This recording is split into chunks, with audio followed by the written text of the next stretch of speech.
Meus amados queridos, que Deus nos abençoe. Uma alegria imensa revê-los mais uma vez na sede da Sociedade Espírita Paz, Amor e Luz, que nos acolhe com muito carinho, com muita ternura, nós particularmente, há 34 anos. Né? De maneiras que desejamos, na medida do possível, vê-los tantos anos quanto forem possível pela frente e, quiçá, guardá-los no nosso coração para futuras existências, sem sombra de dúvida, porque nada mais nos acontece através da misericórdia divina, a não ser que nos reencontremos e procuremos crescer junto em torno dos valores imperecíveis do espírito imortal. Mês de dezembro, a nossa sociedade está trabalhando todas as suas exposições centralizadas na figura exponente máxima do nosso condutor espiritual, daquele ser amado que planeja todas as nossas existências, para que de passo em passo atingimos, em breves dias, a tão sonhada felicidade relativa, o conhecimento de todas as coisas no primeiro momento, até chegarmos à pureza total, quando aí teremos outras tarefas nesse imenso universo do Pai Criador. Estamos homenageando também hoje, embora a data seja amanhã, minha filha querida, comemora-se 38 anos amanhã, 28 de dezembro. Falo isso porque ela nos trouxe o nosso primeiro neto. Isso é muito importante. Obviamente que vieram outros, mas é sempre na existência que a gente está vivendo, uma experiência peculiar. Aqueles que ainda não tiveram a ventura de serem vovós, experimentem. Valerá a pena, sem sombra de dúvida, né? Então, a nossa homenagem também à nossa querida filha, que por razões, motivo de força maior, não pode estar aqui, mas nós estamos homenageando. Vamos fazer a nossa prece. Em seguida, nós temos uma pequena leitura introdutória que nos inspirou a fazer essa temática e que a misericórdia divina nos envolva sobremaneira, uma vez mais, nos inspire para que nós possamos nos comunicar e passarmos algumas informações de caráter importante para que a gente possa tomar decisões mais favoráveis, fundamentada nessa figura maior que é o nosso querido Cristo cósmico. Façamos a nossa prece, por favor, unamos-nos em pensamento. Senhor amado, guia e modelo das nossas vidas, condutor do nosso processo de evolução ética e moral, sempre no leme, nos concitando para que tenhamos força e coragem para suplantar os óbices e desafios que a existência física se nos oferece, para que possamos gradativamente, de passo em passo, de existência em existência, superando essas contingências, esses desafios imensos que temos pela frente, porque assim, sem sombra de dúvida, entenderemos toda a nossa programática na direção do Pai Criador. Permita-nos, Senhor, que nos esforcemos cada vez mais, que sejamos inspirados, para que em breves dias, quando retornarmos à dimensão maior, possamos fazê-lo obtendo gradativamente a maior vitória que o ser humano possa obter, que é suplantar as suas próprias contingências e retornar à dimensão de origem em condições mais favoráveis. Abençoa-nos a todos, inspira-nos para que possamos dar cabo da tarefa nesta tarde e noite, quando, obviamente, iremos falar do vosso coração pleno de misericórdia e de compaixão. Que assim seja, então, Senhor. 2010, a Mansão do Caminho compila os Evangelhos e o Espiritismo. Perguntas e respostas tanto do médium Divaldo Franco quanto do nosso querido Raul Teixeira, né? O prefácio da obra é da benfeitora Joana de Ângeles, através das mãos abençoadas de Divaldo Franco. Apenas um trechinho para que nós possamos conversar. Diz a benfeitora querida que Jesus é insuperável. A grandeza do seu amor, renunciando ao paraíso e à glória celeste para conviver com as gentes sofridas do seu tempo, supera tudo quanto se apresentou até agora como solução para os problemas que afligem a humanidade. Ninguém que o iguale, realizando o sublime ministério a que se dedicou, revolucionando todos os conceitos vigentes na sua época através da vivência, da misericórdia e da compaixão, alterou o contexto dominante, abrindo as perspectivas para a felicidade humana, mediante a autoiluminação e a caridade para com todos. Quando a sua mensagem, infelizmente, apresentava-se incapaz de conduzir as massas aflitas por encontrar-se degradada nas forças da opressão terrestre, dando lugar ao atrevimento e à impiedade, surgiu o Espiritismo, conforme ele o prometera, com a missão de ressuscitá-la, trazendo-o de volta pulcro e nobre, como nos dias em que esteve com as suas amadas criaturas. Restaurando os seus ensinamentos e apresentando-o com os requisitos capazes de resistir aos enfrentamentos culturais e tecnológicos da atualidade, propõe o reino dos céus, consciência em paz, como a meta a conseguir-se a qualquer preço de renúncia e de abnegação. Nossos amados irmãos queridos podem até ficar numa situação como introduzir Jesus como um membro da família, mas ele não está. A nossa tese vai provar o sentido contrário. Por que é que estamos desse jeito na sociedade, né? A visão que nós vamos ter aqui, meus queridos irmãos, é a visão exatamente do Consolador, conforme ele prometera. Vai realmente recordar a vocês tudo o que vos tenho dito, essa é a proposta do Consolador, e acrescentar muito mais ao seu nível de compreensão.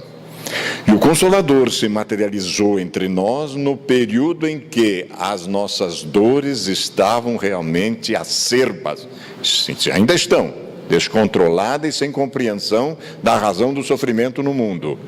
E além de que nós já temos as condições necessárias para entendermos agora, de uma vez para todos, a proposta do Cristo, que não é, meus queridos, só um líder religioso.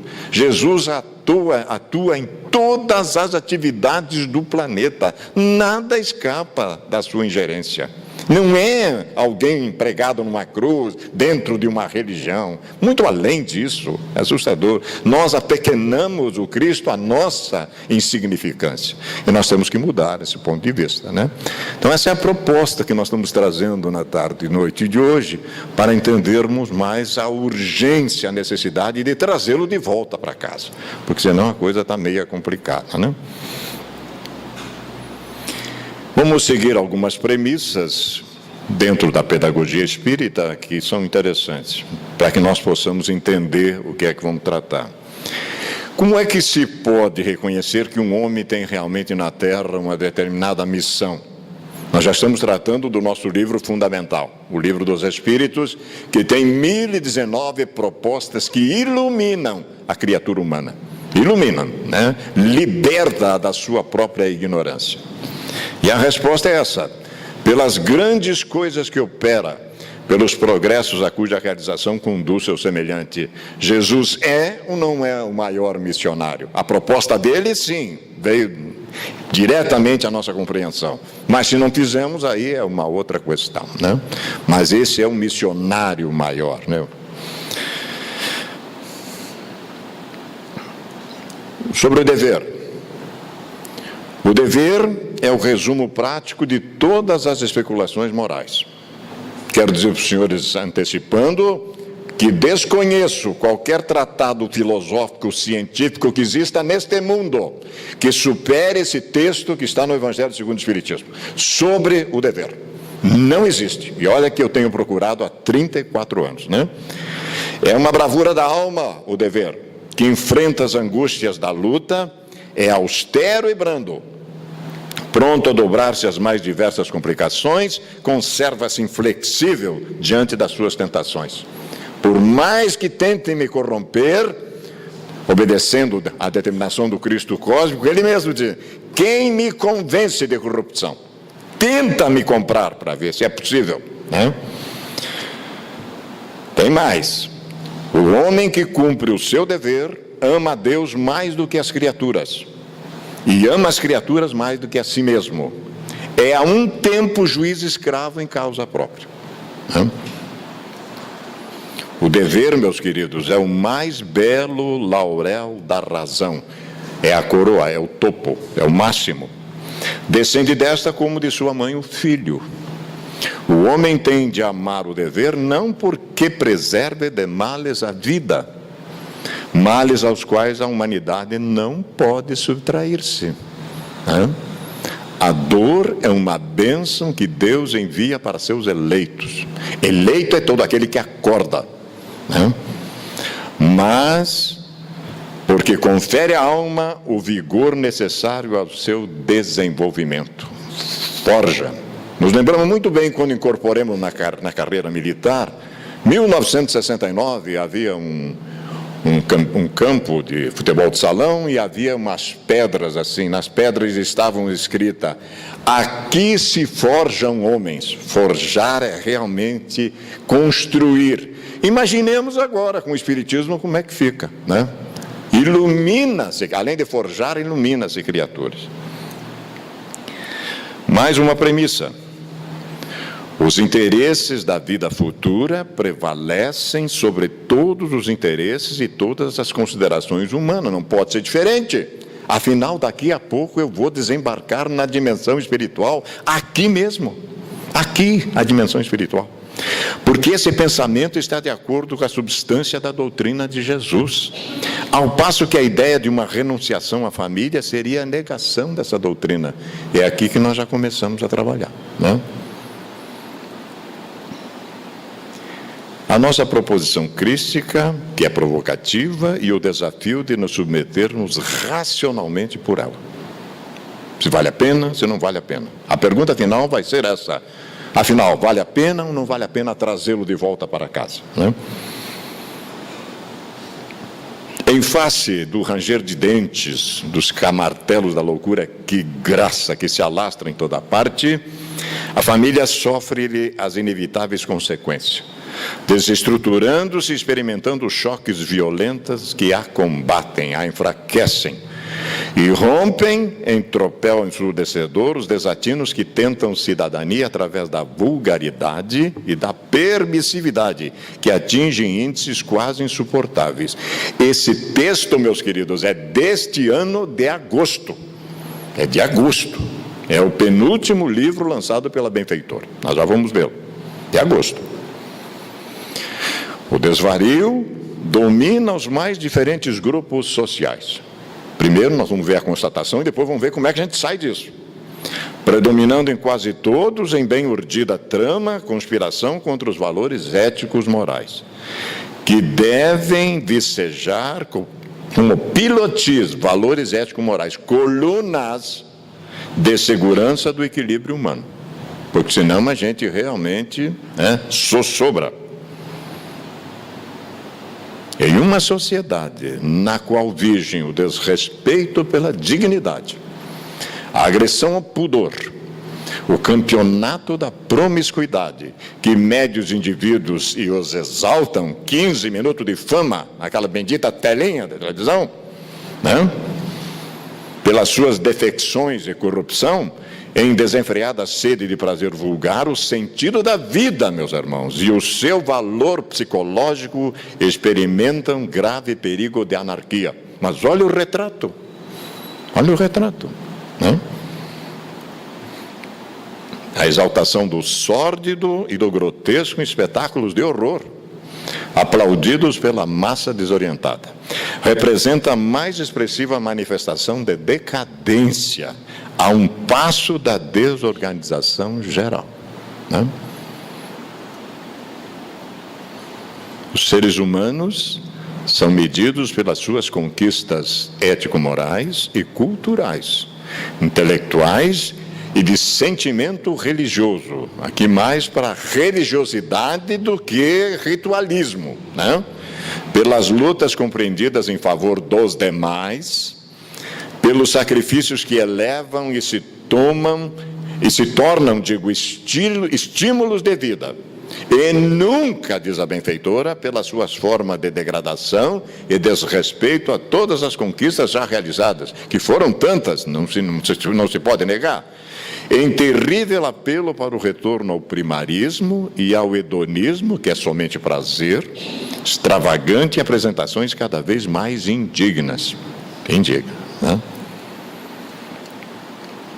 Os passos gigantescos que já foram logrados pela civilização não podem ser esquecidos, empurrando os cidadãos pelas ribanceiras do sexo alucinado, das drogas consumptivas, destrutivas, dos vícios desordenados, né? Alguém pode nos perguntar, mas de onde a benfeitora tem autoridade moral para isso? Tem. Ela viu o filho, ela e o filho serem queimados num poste, por amor a Jesus. Tem ou não tem autoridade para falar? E a partir dali, nasce Jesus no coração da benfeitora. Há 2000 anos atrás, né? Há 2000 anos atrás. Inegavelmente, a sociedade atual experimenta grande desafio, que a convoca a decidir entre o esdrúxulo, o ignóbil, o correto e o nobre, num momento de graves apelos à reflexão.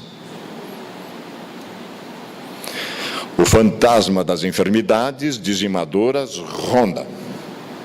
A falseante, a garganta escancarada da guerra abre-se temerária. Nós estamos vendo aí. Há um desrespeito total, né? Os sofrimentos campeiam desordenados. No entanto, os indivíduos anestesiam-se nas paixões mais vis, procurando fugir da realidade que os ergueria à paz, transferindo para a oportunidade menos feliz o seu momento de despertar. Eu sou imortal, posso deixar para a próxima encarnação. Vai deixando para a próxima encarnação para ver onde é que tu vai. Emmanuel chega a dizer, você vai realmente acertar essa situação, só que sabe-se Deus onde, né? Se aqui já está complicado, e como na casa do Pai tem infinitas moradas, imagine, tem coisa pior do que isso aqui, e eu estou me candidatando a isso. Será que eu não estou entendendo o processo, meu Deus do céu, né? Jesus, nesse abismo, torna-se motivo de atração circense, minha gente, nas propostas de televisão e de rádio. Crucificaram Jesus de novo esse ano ou não? Teve também lá, não sei aonde, aquela coisa toda. É o fator externo, né? O circo. Como se, havendo fracassado na forma superior de apresentar seus discípulos descuidados, necessitasse dos apêndices da sordidez, imundícia, do momento para atrair os desacisados ao seu coração. Será que Jesus precisa desse apelo, né?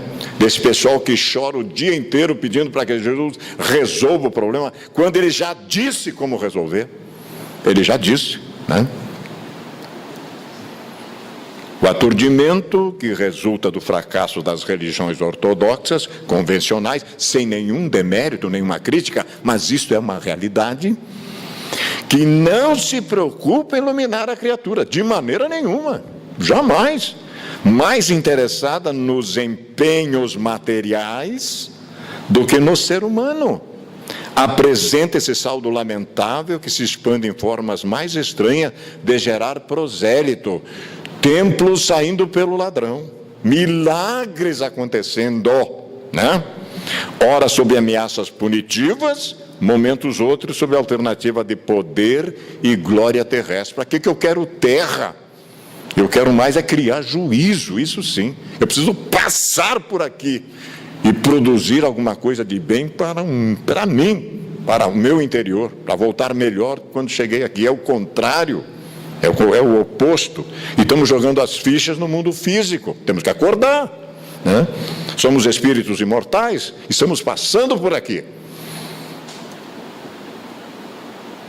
Portanto, diz a benfeitora querida que faz urgente o retorno de Jesus à família.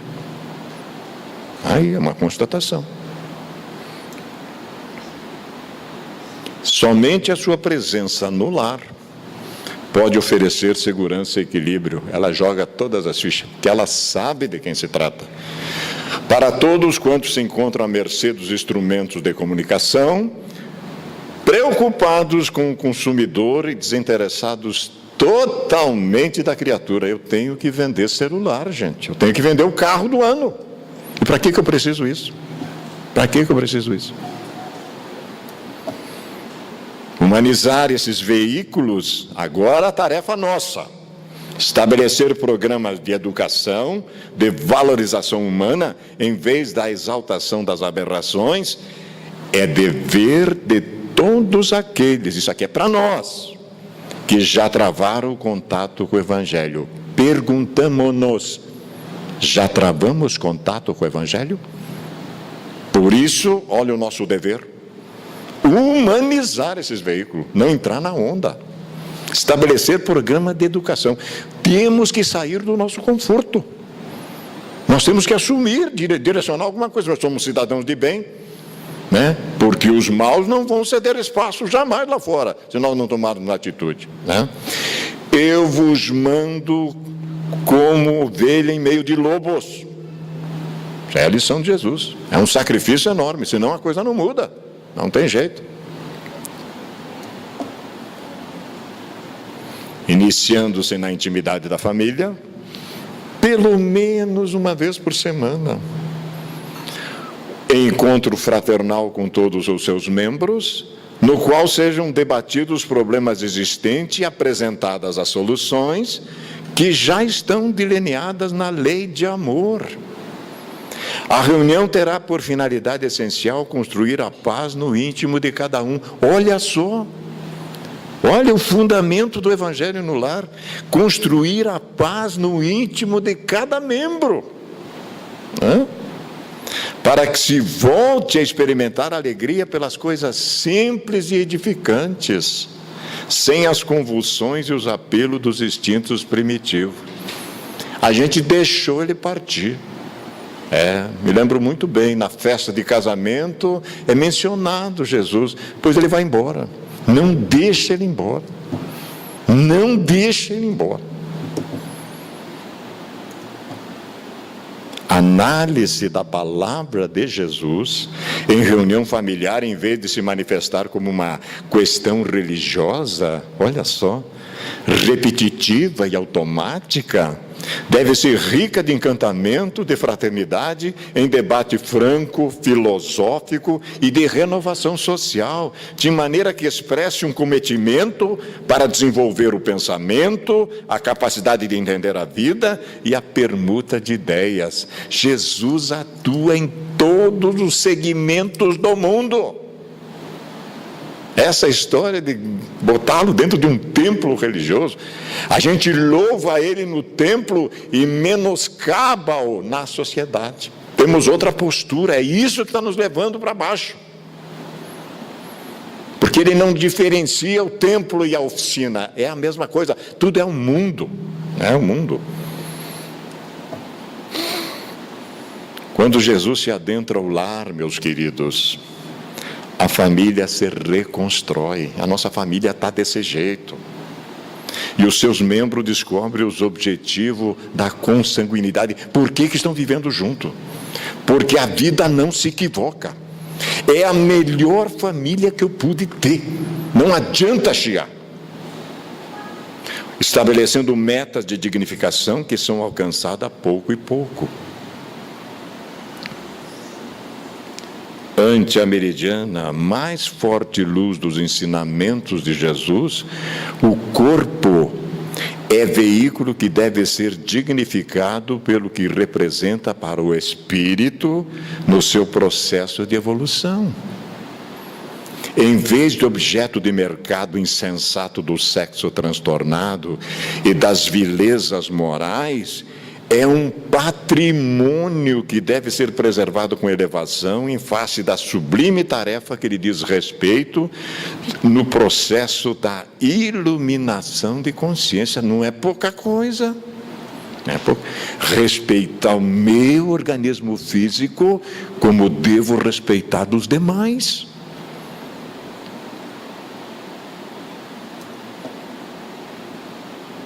Ninguém, meus irmãos, foge de si mesmo.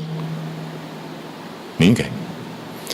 As espetaculares buscas do grosseiro de forma alguma anulam a presença de Deus na consciência, que, adormecida temporariamente, despertará em momento próprio, gerando aflições sem nome.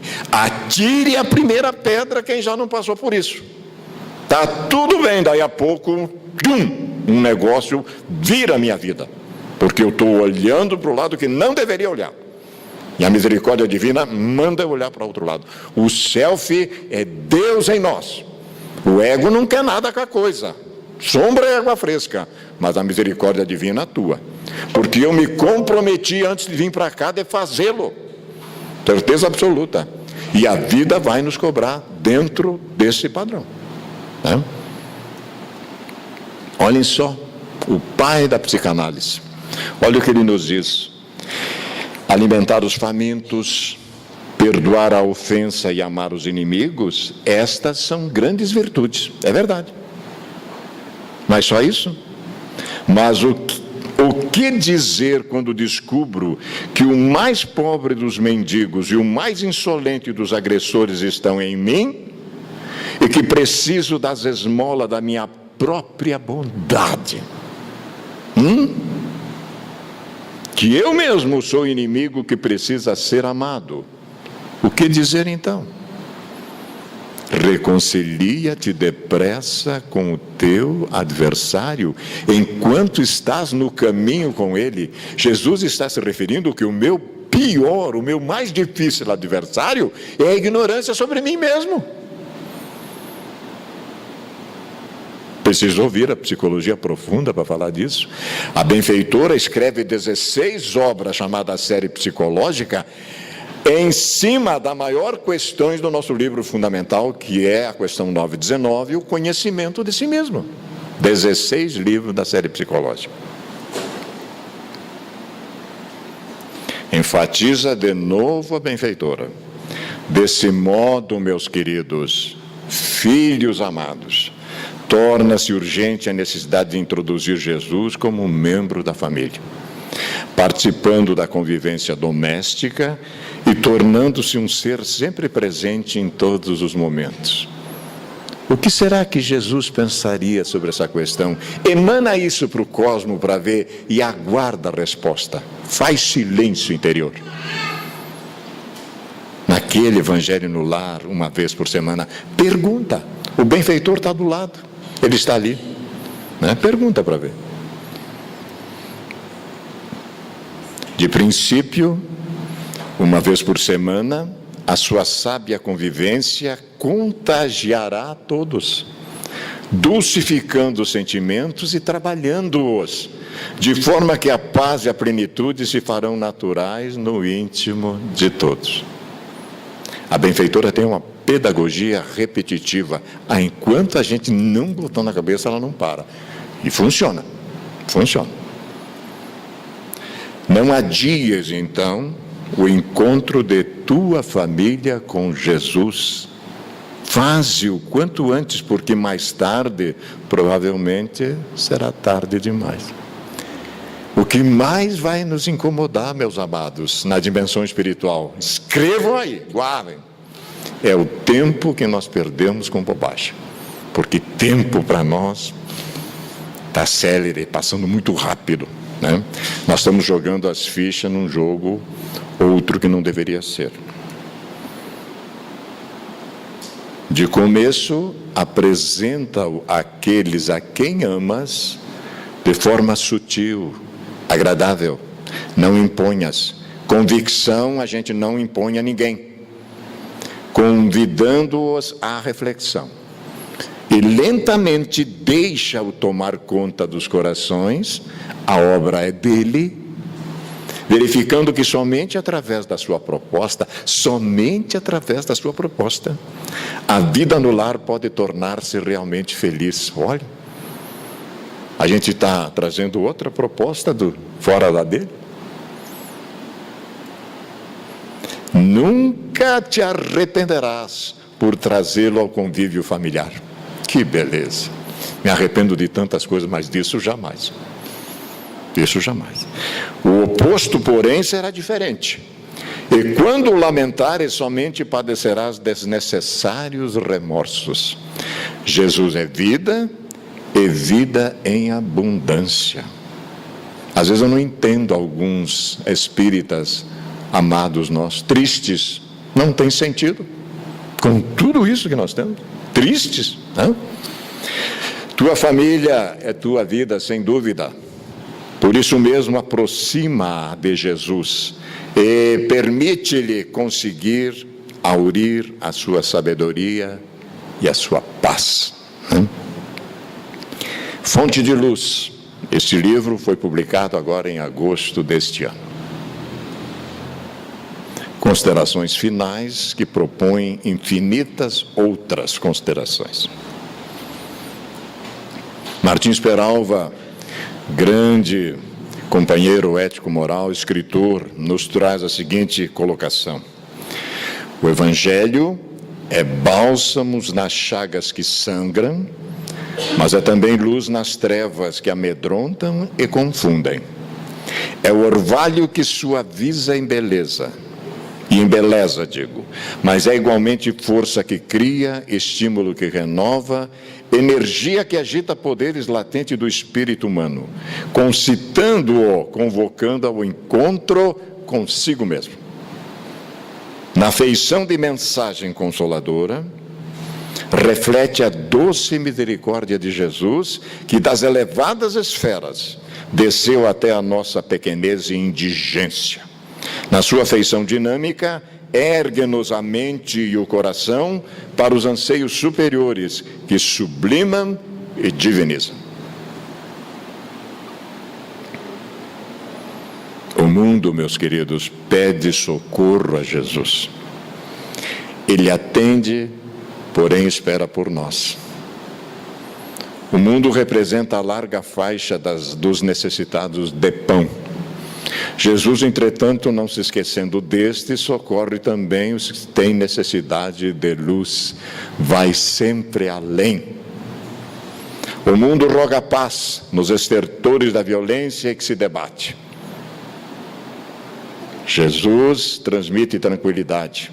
Todavia, emula todos a que nos auxiliamos na fraternidade. É muito fácil. Eu gosto. Tá, vamos ser pacífico e cruzo os braços. Adianta alguma coisa? Lá da janela eu peço paz no mundo, não faço nada. Adianta alguma coisa? O mundo suplica apoio a fim de liberar-se das constrições do ódio e da loucura. Jesus, no entanto, é recurso libertador que propõe a paciência fraternal e o trabalho solidário entre as criaturas, porque Deus atende às suas criaturas através das suas criaturas.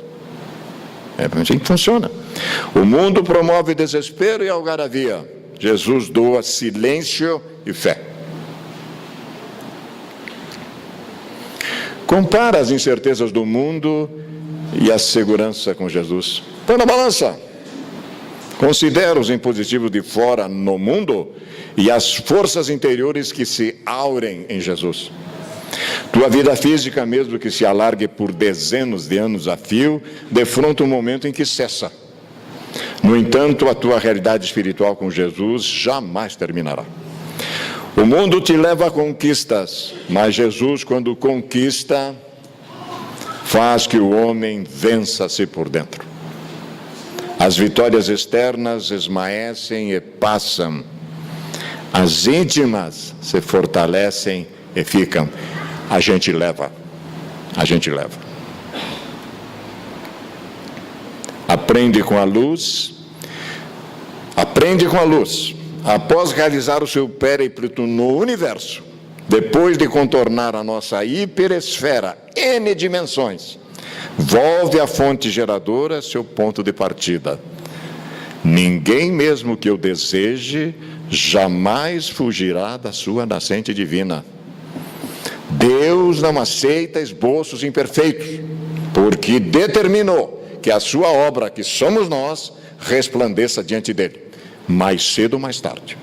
Passe o tempo que passar, nós vamos nos tornar espíritos puros, né? Aproveita, portanto, hoje, começa. No duelo mundo e Jesus, a tua será a opção de permanente angústia ou da promissora aventura. Decides tu. Tens livre-arbítrio, tem a capacidade de tomar decisões.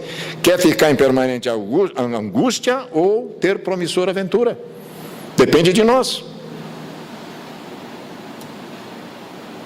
Diante da moeda que trazia a esfinge de César, respondendo à colocação maliciosa e venal do adversário gratuito, Jesus definiu a situação do contributo que cada um deve dar. Ele tinha sempre uma terceira via. Espírito puro não tem jeito, você não consegue jamais armadilhar um espírito puro, né? A César o que lhe pertence e a Deus o que é dele. E o que é de Deus? De Deus é a vida. E Jesus é o caminho único, mediante o qual lograremos alcançar a divindade. Joana de Ângeles diz isso no livro Alerta, né? Evangelho no Lar, faz bem, ótimo, né? Essa é a família do Brad Pitt e da Angelina Jolie. Não sei como está hoje, não sei se Jesus foi embora, como é que está a situação hoje. Estava meio complicada, que parece que o Cristo estava saindo da família, né? Vamos colocar agora um vídeo do Dr. Haroldo Dutra Dias tratando desses assuntos. 1864, nasce então, vem a lume, o Evangelho segundo o Espiritismo, que trata exatamente dessas questões ético-morais de Jesus, nosso guia e modelo. E concluindo, Emmanuel, no prefácio da obra Boa Nova, digo Jesus no Lar, nos diz o seguinte: quando o Evangelho penetra o lar, o coração abre mais facilmente a porta ao Mestre Divino. Neio Lúcio, espírito, autor da obra Jesus no Lar, conhece esta verdade profunda e consagra aos discípulos novos alguma das lições do Senhor no círculo mais íntimo dos apóstolos e seguidores da primeira hora. Hoje, que mais de 20 séculos são já decorridos sobre as primícias da Boa Nova, o domicílio de Simão Pedro, onde foi feito o primeiro Evangelho no Lar, se transformou no mundo inteiro.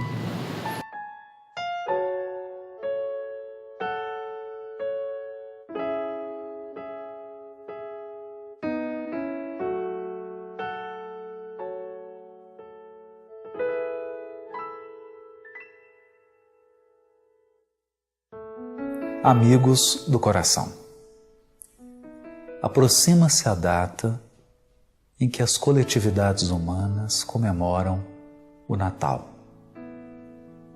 E é preciso um esforço imenso para mergulhar nos recessos do nosso ser, a fim de não perdermos os propósitos desta festa, que é, na verdade, a festa de aniversário. Comemoramos nessa data o nascimento do guia e modelo da humanidade, nosso mestre inigualável, Jesus. E pensando no seu nascimento, nas circunstâncias da sua vida, na sua trajetória e na sua mensagem imperecível, que é o Evangelho, constatamos que o mundo se debatia em guerras, nos espetáculos do poder, no egoísmo, no orgulho ilimitado, perseguições, crueldades, violências, excessos, lembrando que, embora na superfície o mundo experimentasse a paz romana sob o governo de Tibério, por dentro, nos lares, nos meandros da sociedade, pairava a injustiça, a maldade e a inferioridade humana. Mas em meio a essa noite imensa, brilha uma estrela. O nascimento do Mestre se dá iluminado pela luz celeste, num ambiente da mais pura simplicidade, entre o cântico dos anjos e a boa vontade dos seres humanos. E termina o Evangelho em uma manhã ensolarada, em que o Mestre resplandecente, agora parecendo a estrela que o anunciou, brilhava, dando a todos a certeza da imortalidade da alma e da vitória do seu Evangelho sobre todas as lutas humanas sobre o mundo. Ele havia vencido o mundo, tal como profetizara antes. Entre o nascimento e o anúncio da imortalidade, naquela manhã de domingo, temos um percurso imenso, uma peregrinação. Crises que se sucedem em outras crises. Desafios, incompreensões, perseguições, instabilidades, revelando que a jornada, a travessia, nem sempre é um campo verdejante sobre um sol iluminado. Não raras vezes caminhamos sob pedregulhos, enfrentamos temporais, mas guardamos conosco uma certeza, a certeza do destino final, a certeza das promessas. Nesse ano, igualmente, assistimos, assustados e perplexos, os mesmos e velhos desafios do mundo. O poder que se exacerba, a maldade que se agiganta, o desrespeito aos valores morais e às leis, as perseguições, as injustiças, tudo que é fruto da incompreensão e da fragilidade humana, que somente o tempo e a misericórdia divinas serão capazes de sanear, de resolver, de curar. Nesse Natal de 2016, que o nosso coração possa fixar-se nos polos da esperança. O Evangelho nasce numa noite iluminada e termina em uma manhã ensolarada.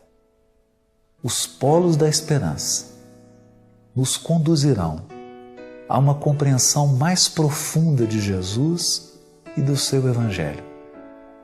E nós poderemos comemorar, não com ingenuidade, sem esquecer as crises e os desafios, sem perdermos a prudência e o senso de que a travessia exige esforço, exige luta interior, exige superação, exige resiliência, mas confortados estaremos todos de que nesse barco Jesus continua no leme, guiando a humanidade para um porto seguro, onde possa brilhar a luz do seu Evangelho imortal. E é tudo isso que nós do Ser desejamos a cada coração que nos assiste, a sua família, aos seus entes queridos, aos seus familiares, que nessa noite de Natal você se recorde da mensagem de esperança do Evangelho, da luz imperecível do Mestre, da sua condução segura, e que mesmo caminhando sobre pedras, mesmo tendo o coração ralado de provas, mesmo experimentando as expiações mais rudes, mesmo ombreando o sofrimento e a luta, você tenha a certeza de que o Cristo caminha ao nosso lado, seguro e absolutamente certo da vitória final. Porque além de toda a luta humana, além de todas as nuvens e de todas as tempestades, brilha o sol do amor de Deus, imutável, inigualável, incapaz de ser atingido pelas fragilidades dos homens. Essa certeza nos mantém erguidos, firmes, confiantes, com o coração repleto de esperança. Temos sim motivos de sobra para comemorar. Segue à nossa frente aquele que venceu e acalmou a tempestade. Fez isso no mundo e pode voltar a fazer em nossa intimidade.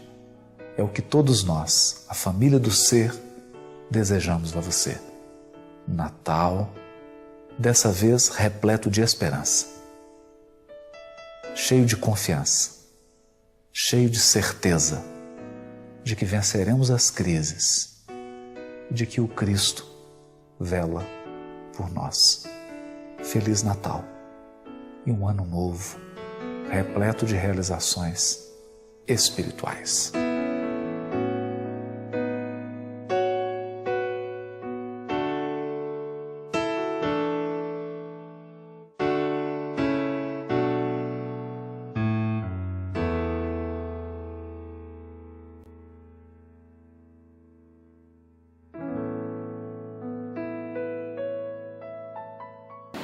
A pergunta que fica, meus irmãos, para todos nós, após a nossa singela apresentação, dentro da nossa capacidade, da nossa emoção, é: vale a pena trazê-lo de volta para casa ou não? Do fundo do nosso coração, a nossa reverência pelo carinho que tivemos mais uma vez esta tarde. Muita paz a todos.